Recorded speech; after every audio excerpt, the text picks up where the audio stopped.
¿Qué tal a todas y todos? Mi nombre es José Mena. Voy a ser su docente en este tetramestre de la materia de Derecho Constitucional.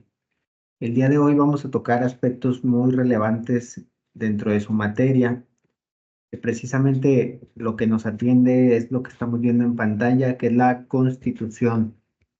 Les voy a recordar amablemente que cualquier duda me la hagan saber en cualquier momento que se sientan cómodas y cómodos y que también si no lo quieren hacer por medio de levantar la mano o de participación, les quiero recordar que encuentran a través de sus foros esta herramienta para que puedan ponerme ahí todas sus dudas y que de esta manera puedan tener un aprendizaje óptimo dentro de la materia.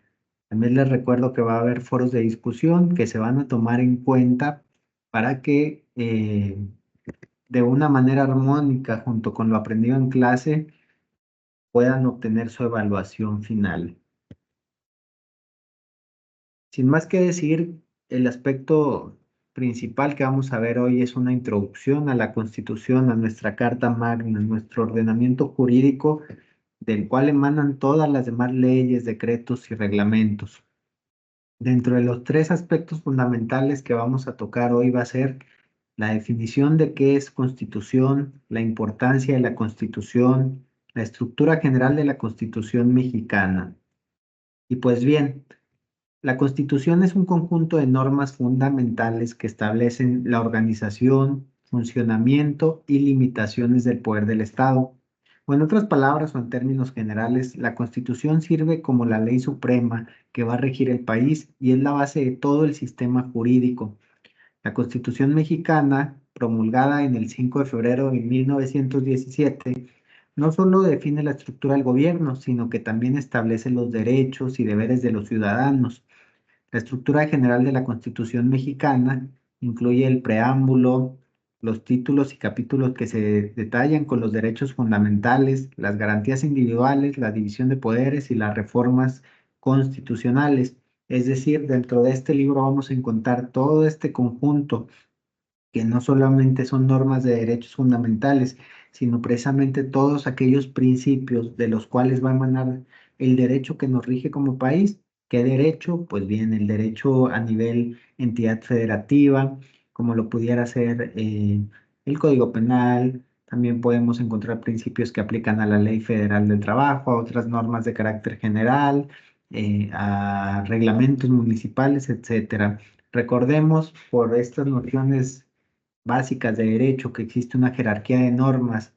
¿Qué quiere decir esto? Que hay normas que tienen un carácter de supremacía, entre ellas vamos a encontrar la Constitución y los tratados fundamentales, y después de eso vienen derivadas todas las demás leyes, normas, decretos y reglamentos. Es importante que ustedes lo tomen en cuenta.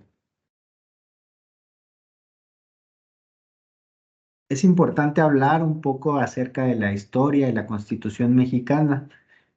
A lo largo del paso del tiempo en México han existido diversas constituciones que podemos estar viendo en pantalla. La Constitución de Cádiz, que fue allá de 1812, la Constitución de 1824, la Constitución de 1857 y por último la Constitución de 1917. Por ahí vamos a ver que están cambiadas en pantalla, pero podemos seguir un orden cronológico para entender que la del 17 pues es la más reciente, ¿verdad? Y es la Constitución que tenemos en la actualidad.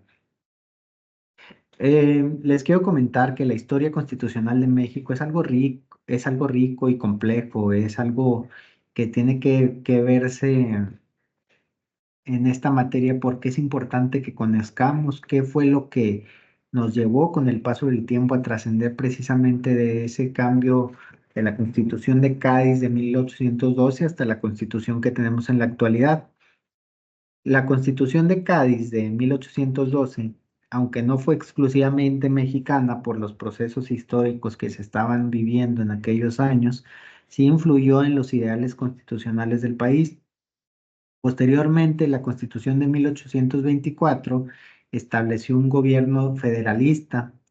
Por su parte, lo más relevante, la Constitución de 1857 es que introdujo importantes reformas liberales, pero también provocó varios conflictos, por ejemplo, por mencionar alguno, y que les recomiendo que se adentren un poco a este tema, es la Guerra de Reforma. Y por último, como ya mencionábamos hace un momento, está la Constitución de 1917, la vigente. Esta es una constitución más allá de importante, es relevante que ustedes adquieran el conocimiento de dónde viene, pues esta surge de la Revolución Mexicana y además de reflejar un compromiso con la justicia social, con los derechos fundamentales, los derechos laborales y la soberanía nacional, pues tiene este contexto histórico muy rico, ¿no? Que busca precisamente traer un nuevo aspecto al gobierno mexicano, donde ya se respeten los derechos de todas las personas y que viene a través de este movimiento social histórico de suma relevancia para nosotros, que es la Revolución Mexicana. ¿Hasta aquí alguna duda o pregunta?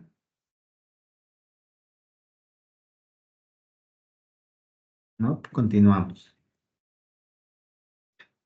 En esta diapositiva vamos a hablar de los principios fundamentales de la Constitución de 1917. Ya recorrimos ese camino de las diversas constituciones hasta llegar a la que nos ocupa actualmente.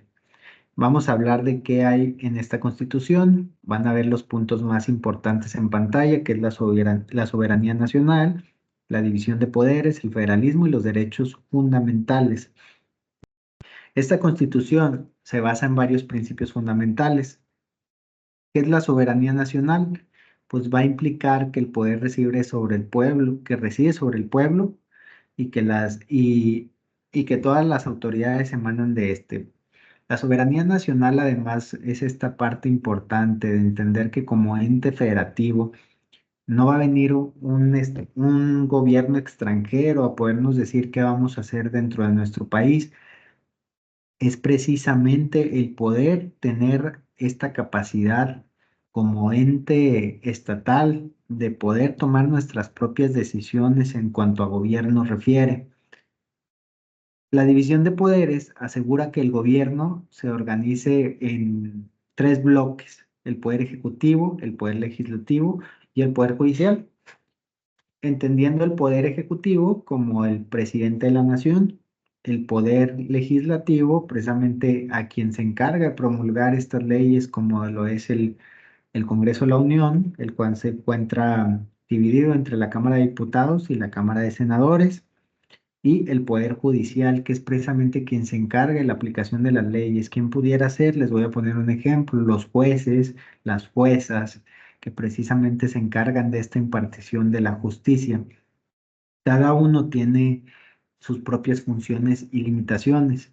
Por su parte, el federalismo permite la coexistencia de un gobierno central y gobiernos locales en los estados, promoviendo la descentralización del poder, los derechos fundamentales que se consagran en el título primero y que garantizan la libertad y la protección esencial de todos los individuos, que precisamente es darle a las entidades federativas esta capacidad de tener su soberanía y de que precisamente no estemos en un sistema centralizado, sino que a través de este voto cada entidad federativa pueda precisamente determinar su forma de gobierno. Eso se le conoce como soberanía. Hay soberanía nacional y soberanía estatal.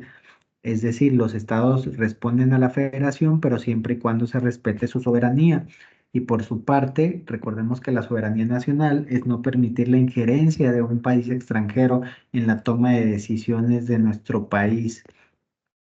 Antes de pasar a la siguiente diapositiva, considero que es importante platicar con ustedes acerca del tema de la división de poderes. ¿Por qué es importante la división de poderes? Pues porque precisamente va a funcionar, como decía Montesquieu en aquellos años de precisamente esta revolución de ideas. Decía que la división de poderes es un sistema de pesos y contrapesos. Un poder va a hacer que se regule el otro poder. Es decir, pongamos un ejemplo práctico. Si el presidente quiere reformar la Constitución, hay una facultad para que él pueda promover precisamente esta iniciativa, pero va a estar regulada por otro peso, que es por otro poder o por otro peso, que es precisamente el legislativo.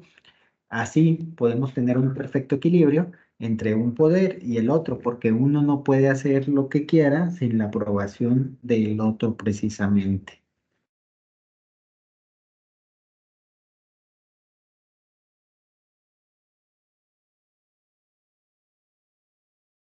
Otro aspecto que es importante mencionar y que permea en toda nuestra Carta Magna es lo relativo a los derechos humanos y las garantías individuales. Derechos humanos entendidos ahora como derechos fundamentales. ¿Qué son los derechos fundamentales? Bueno, los derechos fundamentales son aquellos derechos que tenemos por el simple hecho de ser persona. ¿Qué quiere decir esto? Que yo desde que nazco, desde el momento de ser un ser vivo y viable y sujeto de derecho, voy a adquirir ya con eso una serie de protección a varios derechos, como lo son el derecho a la vida, el derecho a la libertad, el derecho a la dignidad, el derecho a la salud, por mencionar algunos de ellos. A eso se le conoce como derechos DESCA, que son derechos económicos, sociales, culturales y ambientales. Es la letra que nos faltaba. Los derechos humanos y las garantías individuales son elementos centrales de la Constitución. Los derechos fundamentales incluyen, como ya lo mencionamos, la libertad, la igualdad, seguridad jurídica, la propiedad. Las garantías individuales van a ser mecanismos legales que van a asegurar la protección de estos derechos contra posibles abusos por parte del Estado o de otra autoridad o entidad federativa.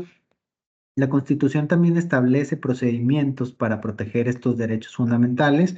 Por mencionar algunos está el juicio de amparo, que permite a los ciudadanos recurrir a tribunales cuando sus derechos han sido violados. Importante mencionar que precisamente este juicio de amparo, o también conocido como juicio de garantías, es cuando hay un abuso, pero por una parte de una autoridad o de alguien que funge el rol de una autoridad. Es una de estas reglas que se requieren para poder promover un juicio de amparo. Pero sí, en resumen, es un gran mecanismo para la protección de los mismos. ¿Por qué son importantes? Porque precisamente a lo que dice la etimología de la palabra, es un derecho fundamental, es decir, es algo necesario para la persona y que viene intrínsecamente ligado a la persona, es algo que no se puede dividir de la misma.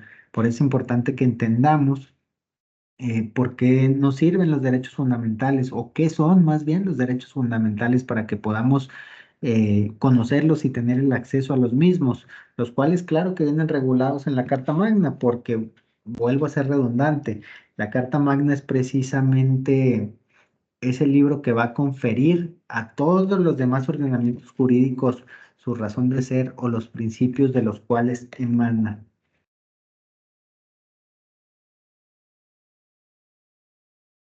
¿Hasta aquí tenemos alguna duda o pregunta o estamos bien?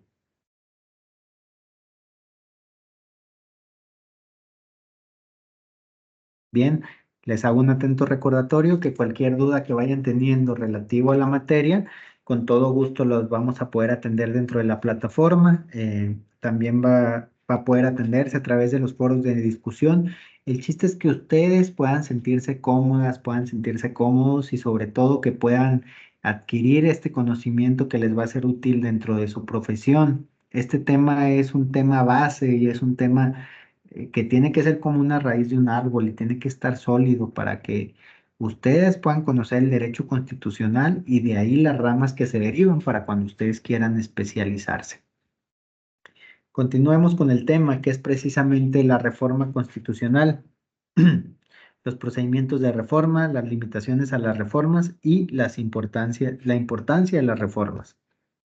El procedimiento de reforma constitucional está diseñado para ser flexible pero riguroso, garantizando que los cambios reflejen el consenso de las principales fuerzas políticas y de la sociedad.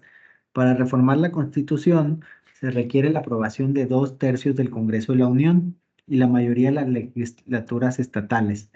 Algunas partes de la Constitución, especialmente los derechos humanos y la soberanía nacional, están protegidas contra reformas que puedan menoscabar su esencia.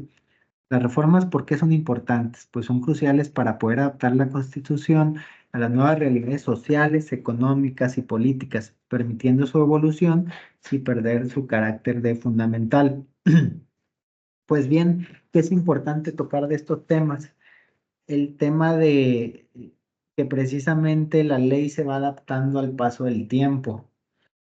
Vamos a ver simplemente lo que ha pasado de 10 años en adelante, y es que precisamente hace 10 años, por ejemplo, no había tanta protección, por mencionar algo, para las personas pertenecientes a la comunidad LGBTIQ+, o el derecho a la mujer, que ha sido progresivo y que se ha ido ganando con estas luchas constantes de las mujeres.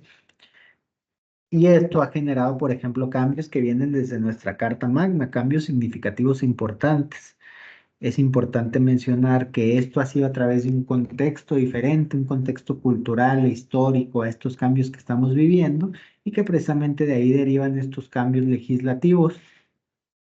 Otra cosa que es importante mencionar, que les dije hace un momento, es que si bien es un proceso flexible, también es rígido a la vez. ¿En qué aspecto? En que tiene ciertos candados. Por eso hay que investigar muy bien cómo es un proceso de reforma constitucional. No es tan sencillo como nos lo quieren hacer creer a veces, o como la desinformación lo dice, sino que se necesita precisamente, para empezar, que la mayoría de todas las entidades federativas estén de acuerdo.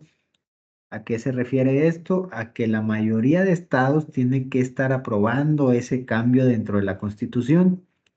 Por si ello no fuera poco, también se requiere 2/3 del Congreso de la Unión. Estamos hablando de más de la mitad. A eso se le conoce como mayoría absoluta. Es decir, tiene que estar de acuerdo una mayoría absoluta en el Congreso y la mayoría de los estados del país, para que esa reforma pase y pueda ahora sí seguir su proceso de reforma constitucional.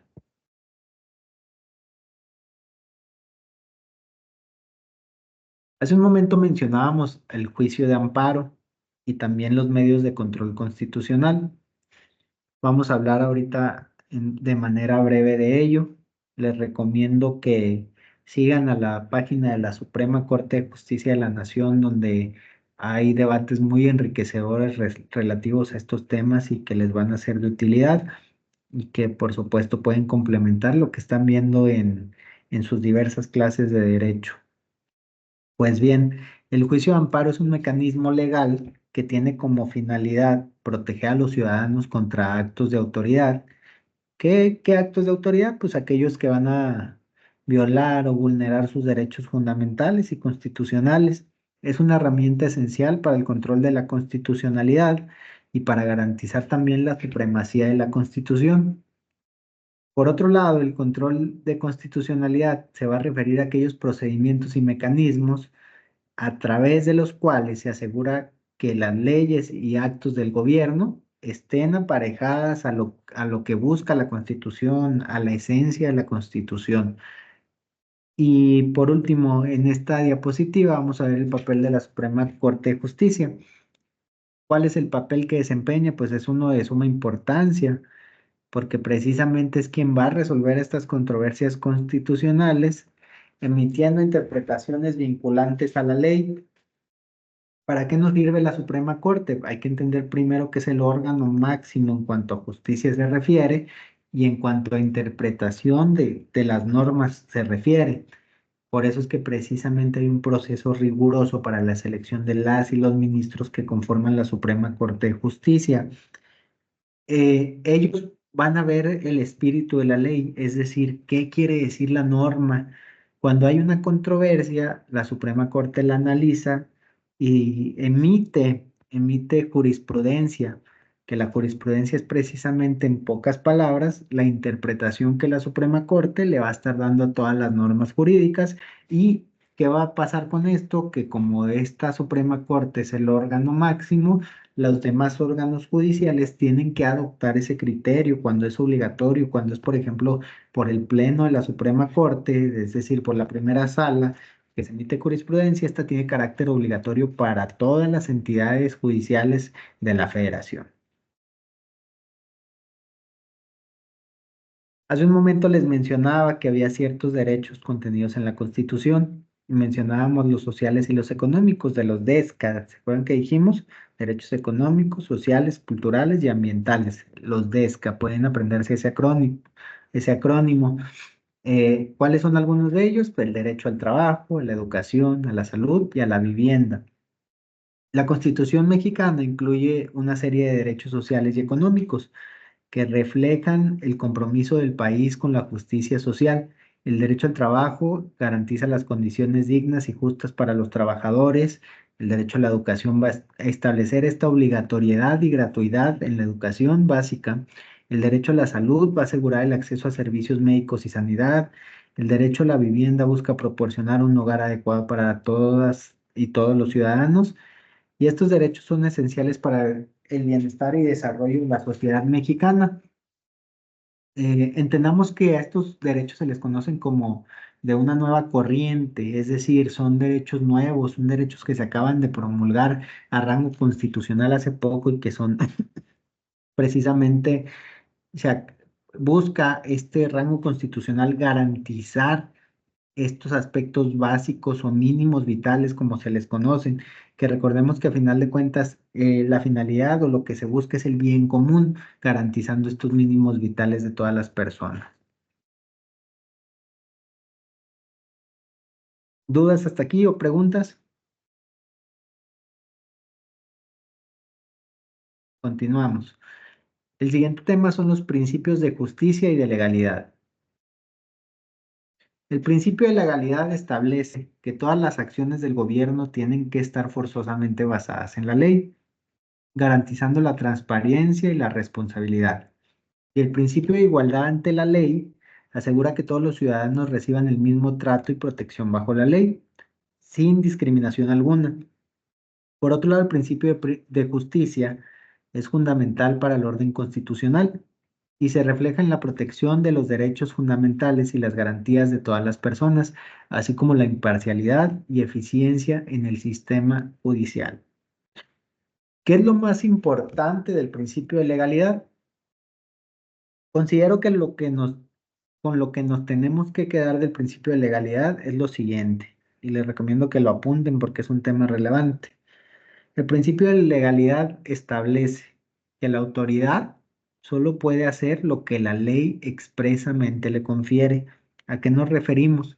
A que solamente lo que está en papel, en un código, en un reglamento, en una ley, en un decreto o en la misma Constitución, eso es lo que puede hacer y ese es el alcance de su actuar. Es una garantía jurídica, es un candado que protege al ciudadano del abuso de la autoridad. Y por otro lado, nos establece el principio de legalidad en su segunda vertiente, que el ciudadano solo está obligado a lo que la ley le obliga o a lo que precisamente está escrito. Ya dijimos, la autoridad puede hacer lo que la ley le confiere y el ciudadano solo está obligado a lo que la ley le obliga. Es decir, si no hay algo a lo que realmente se me obligue dentro de lo que ya mencionamos, reglamentos, códigos, tratados, leyes, entonces yo no estaré infringiendo la norma, porque precisamente esa es la garantía del principio de legalidad y de certeza jurídica.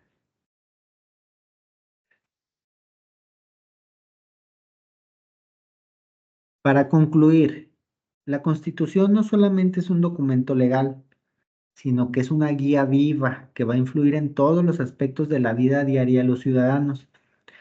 Es fundamental entender su importancia y cómo protege nuestros derechos fundamentales y la estructura de nuestro gobierno. Sin embargo, la Constitución también enfrenta desafíos en su aplicación y en la aplicación cambiante por las circunstancias políticas, sociales y culturales en las que atraviesa un país. Reflexionar sobre estos desafíos y sobre cómo podemos fortalecer una constitución es esencial para asegurar un futuro justo y democrático para nuestro país. ¿Dudas o algo más antes de pasar a la tarea de la semana?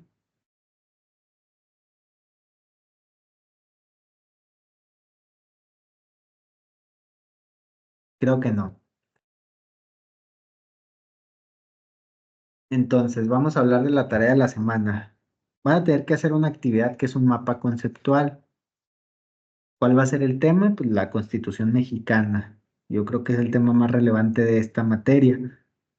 El documento va a tener que estar estructurado de la siguiente forma. Va a tener que tener una portada. En la portada ustedes van a poner el nombre de la institución, nombre de la carrera, el escudo de la universidad, nombre del alumno. Van a tener que agregar un tema, el nombre de un servidor, José Mena López, la asignatura, el aula, el lugar y la fecha. Esto va en una sola página, la portada, todos estos datos que les acabamos de decir. Posteriormente, este documento va a tener que tener una introducción. La introducción solamente es media cuartilla que va a contener precisamente antecedentes, el objetivo del trabajo, un resumen acerca del contenido de la actividad. En una sola página va la introducción y tiene que ser media cuartilla, equivalente a un aproximado de 130 palabras como mínimo. Posteriormente van a poner el desarrollo de su trabajo. Van a poner en un mapa conceptual características donde se distingan los diferentes elementos básicos, activo, pasivo y el capital. Y por último van a tener que poner una conclusión donde van a poner la impresión personal que les causó este tema, las implicaciones futuras que puedan tener dentro de este tema y también van a poner en este tema de la conclusión media cuartilla, lo mismo que la introducción, lo cual también es equivalente a 130 palabras. Hay que agregar las referencias como fuente de información y recuerden que es muy importante que utilicen el formato APA. El formato APA ya les dieron una introducción de cómo se utiliza, también lo van a encontrar en plataforma y este exige que pongamos las referencias, también exige una manera de poner esas referencias para que su trabajo no se vaya a considerar como plagio, para que lo tengan en consideración, porque recuerden que es muy importante el tema de que no plagiemos, está en su aviso en el aviso de honestidad que ustedes vieron antes de iniciar con este tetramestre y que ya conocen bien a estas alturas de su carrera. La fecha límite de entrega va a ser el jueves 6 de junio a las 23:59 horas, ni un minuto más. Entonces, tómense su tiempo. eh, Recuerden que estoy disponible para cualquier duda o algo que tengan relativo a la materia. Con todo gusto estamos para apoyarlos. Espero que tengan una excelente semana y quedo a sus órdenes. Muchas gracias.